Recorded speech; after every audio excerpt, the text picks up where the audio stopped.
I'm Sarah Thompson, a 38-year-old homemaker living in a quiet suburb of Michigan.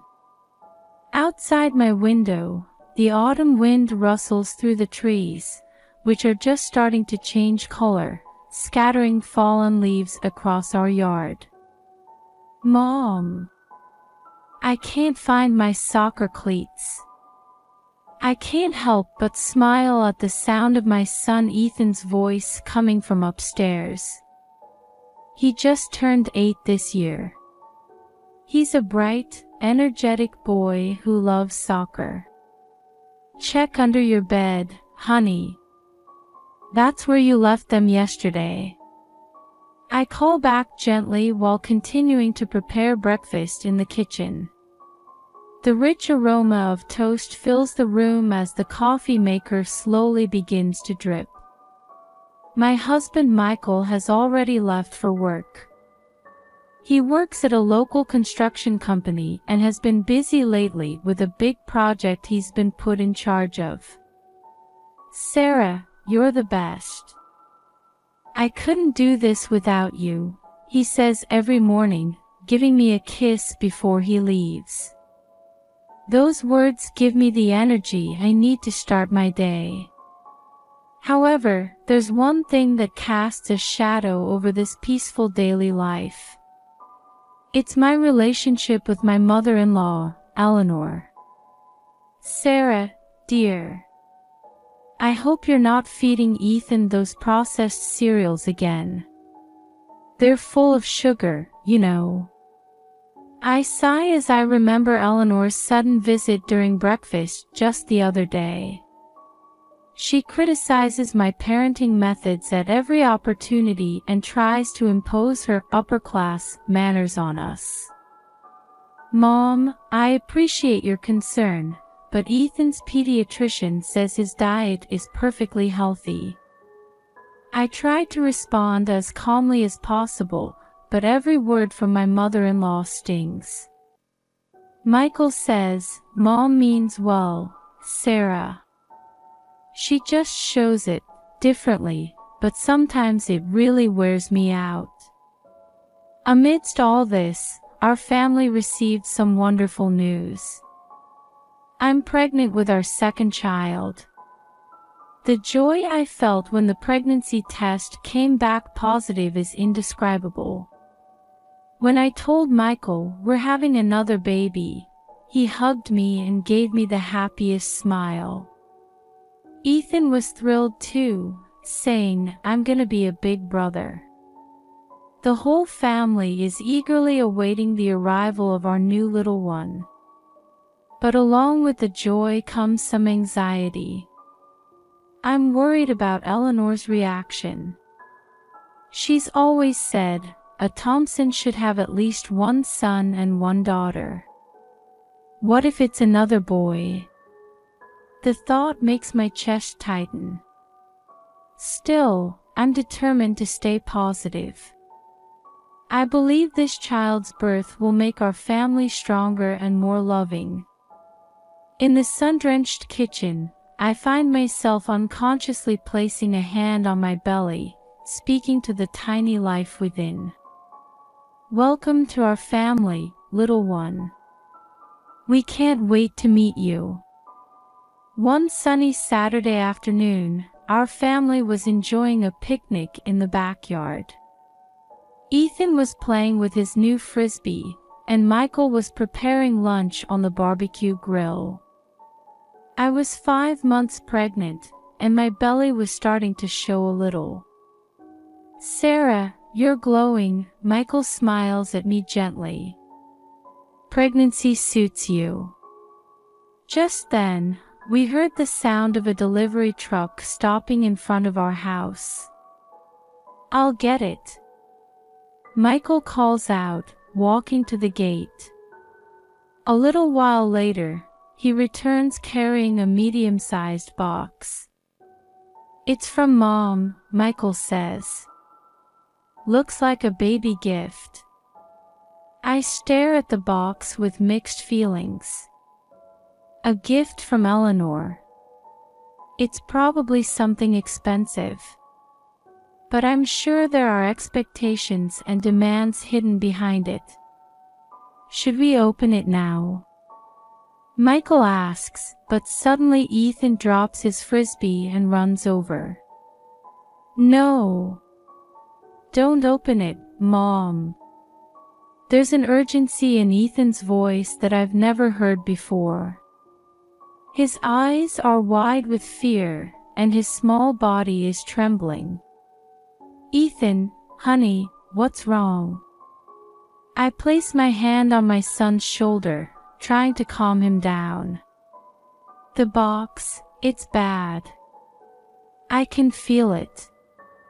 Please, don't open it. Ethan sometimes has the ability to see things that ordinary children can't. We call it Ethan's special sense. At first, we thought it was just a child's imagination, but after his senses proved accurate a few times, we gradually began to believe in his ability. Michael, maybe we should wait, I suggest to my husband. Michael looks confused. But it's just a gift from Mom. What could be wrong with it? At that moment, Ethan suddenly grabs the box and starts running towards the trash can. Ethan, no. Before we could stop him, he throws the box into the trash. We need to call the sheriff. Now! Ethan shouts. Michael and I stand there, dumbfounded. We can't understand why Ethan is so upset. But the fear in our son's eyes is real. Sarah, what should we do? Michael asks me. I take a deep breath, trying to think calmly. Should we trust Ethan's special ability, or ignore it as just a child's whim? Let's call Mr. Anderson from next door, I decide. He's a former police officer. Maybe he can take a look without making it official. Michael hesitates a bit but finally agrees. Okay, if you think that's best. I hug my son and speak to him gently. Ethan, it's okay. We're going to figure this out. You did the right thing by telling us.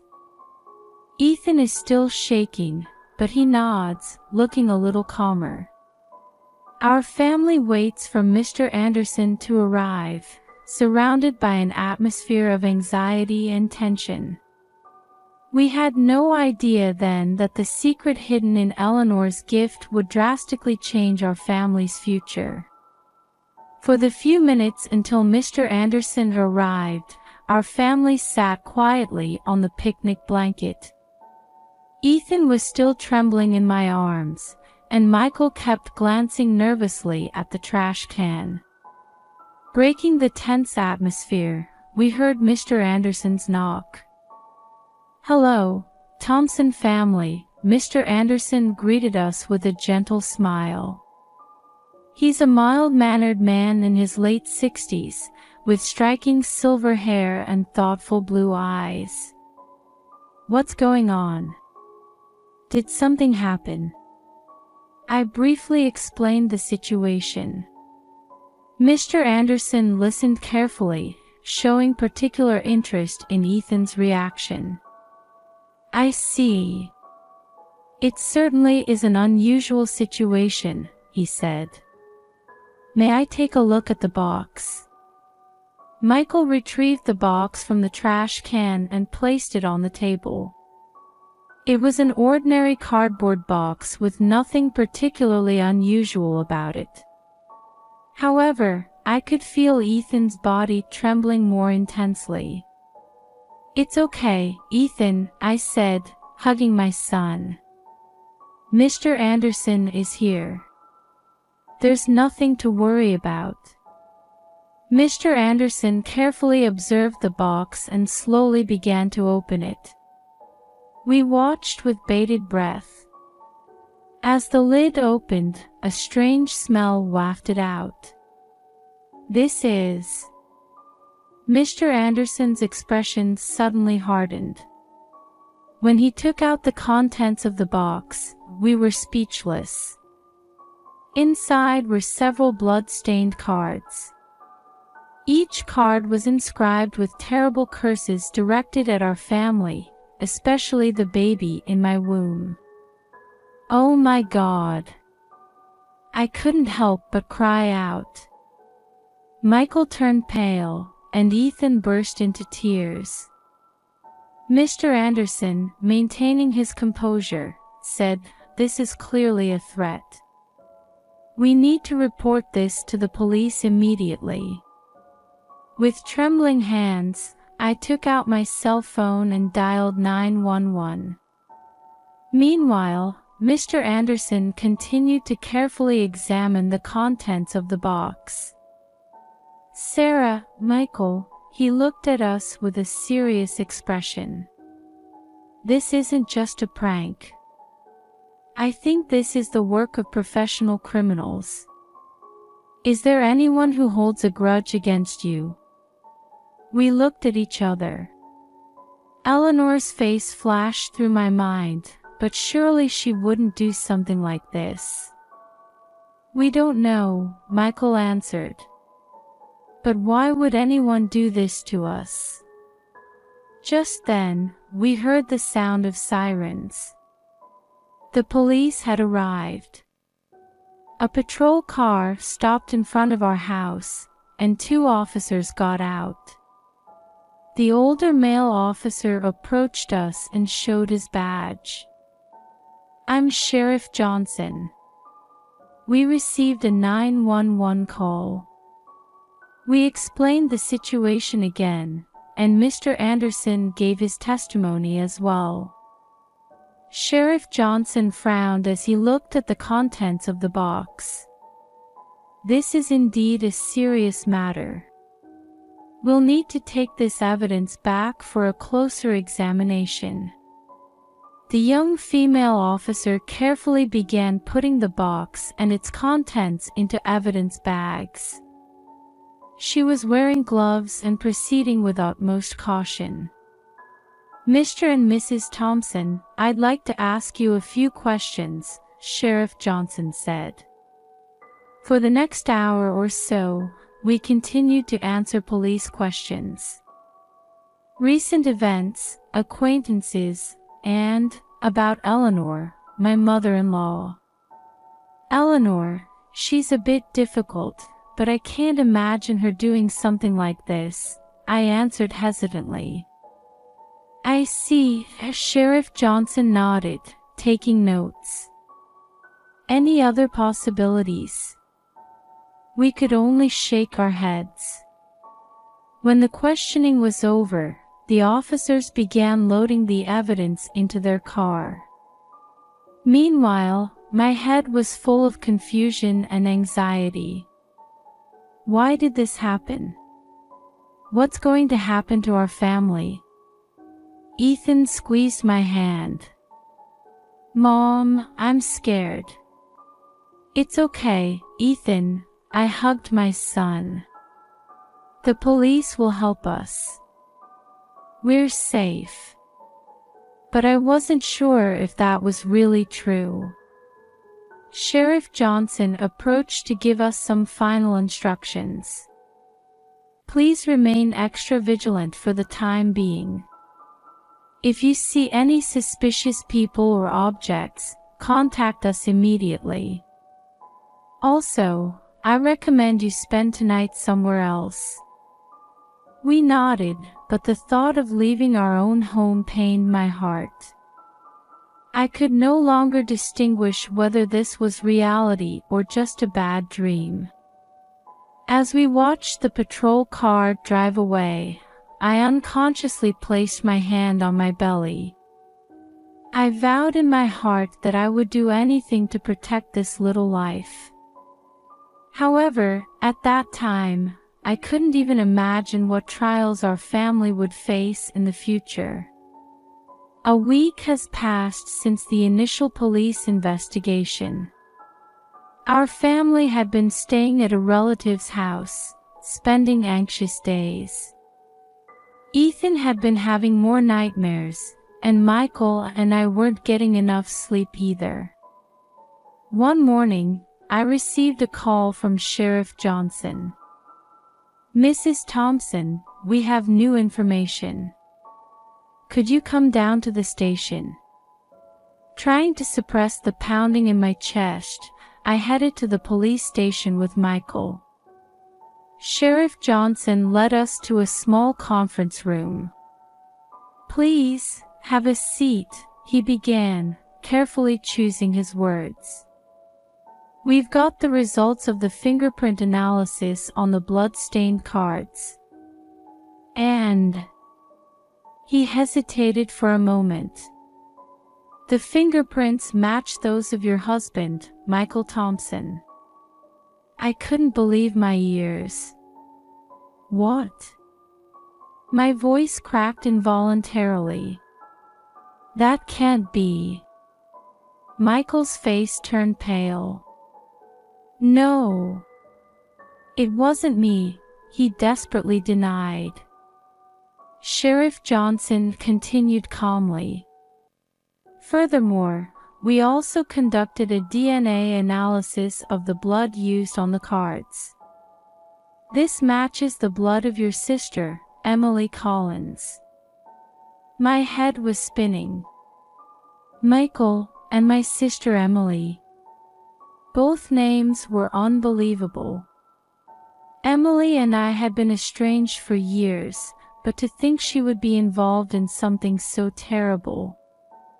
"This must be some mistake," I said desperately. "Michael. Emily, it can't be." Sheriff Johnson looked at me with sympathetic eyes. "Mrs. Thompson, we're surprised too. But the evidence is clear. We're currently trying to locate Emily Collins. And..." He looked at Michael. "Mr. Thompson, we'd like you to voluntarily come in for questioning." Michael covered his face with trembling hands. "I understand. I'll cooperate. But it really wasn't me. I was overwhelmed by confusion, doubt, and deep sadness. I want to believe in my beloved husband. But I can't ignore the scientific evidence. Thinking about my sister Emily makes my chest tighten." As we left the police station, I made a decision. I have to see the truth with my own eyes. For the sake of protecting my family, and for the baby that's on the way. With the police's permission, I visited Emily's apartment. When I knocked on the door, after a while, my sister appeared. "Sarah." Emily looked surprised. "What's wrong?" I looked straight into Emily's eyes. "We need to talk. Let me in." The apartment was a mess. Several strange paintings were hung on the walls. On the table, there was a blood-stained bandage. "Emily, answer me honestly. Did you do something to our family?" Emily averted her eyes for a moment. Then, with a sigh, she began to speak. "I'm sorry, Sarah. I was jealous. Every time I saw your happy family, it hurt so much." She started crying. "But I didn't mean for things to go this far. When I talked to Michael about it, he..." At that moment, a door at the back of the room opened, and Michael appeared. "Michael." I was speechless. Michael looked at me with a sad face. "Sarah, let me explain everything." For the next hour, I listened to their confessions. How Michael and my sister had been meeting in secret. How they had planned to corner me. But how things had escalated beyond their expectations. As I listened, various emotions swirled within me. Anger, sadness, the pain of betrayal, and the fear of our family bonds crumbling. Why? I asked in a trembling voice. Why did you do this? Michael and my sister kept their heads down, unable to answer. I stood up and looked down at the two of them. That's enough. I'm going to tell the police everything. As I left the apartment, I held a new resolve in my heart. From now on, I'll live strong for Ethan and the baby that's coming. Even if I'm alone, we can be happy. That's what I believe. After the truth came to light, my life changed dramatically. Michael and my sister Emily faced legal consequences, and I made the decision to cut ties with them. However, during this difficult period, I received unexpected support. Mr. and Mrs. Anderson supported Ethan and me like family. Sarah, you're a strong woman. You'll get through this, Mr. Anderson's words gave me courage. On the day my new baby was born, Ethan and the Andersons were in the hospital room.